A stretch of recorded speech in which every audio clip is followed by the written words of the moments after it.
kada atėjo okupantai ir viską pradėjo griauti, bet griovė taip,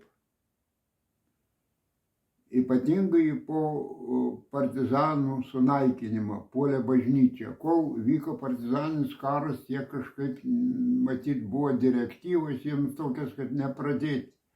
O paskui tai aš prisimenu iš savo, reiškia, atminties, ambulatorijose tai būdavo, reiškia, butelys ir kryžius, reiškia, kurie užtemda žmogui akis.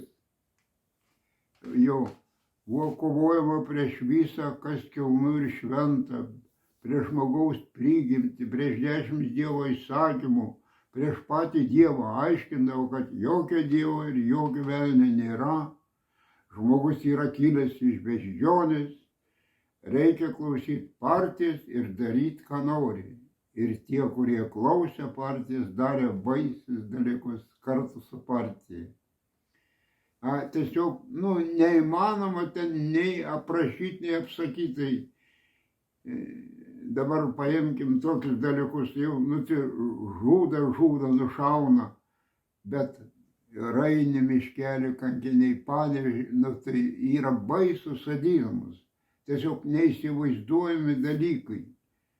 Žmonės kankint, paleistos mašinos, kad nesigirdėtų kliksmą. Ir tikrai tai buvo, tai tokius dalykus reikia viešinti, jaunimus nelabai gal kitas ir žino, kaip ten buvo. Parodyti, reiškia, prieš kokią šėtono galybę kovoja paprasti Lietuvos kaimo žmonės, daugiausia.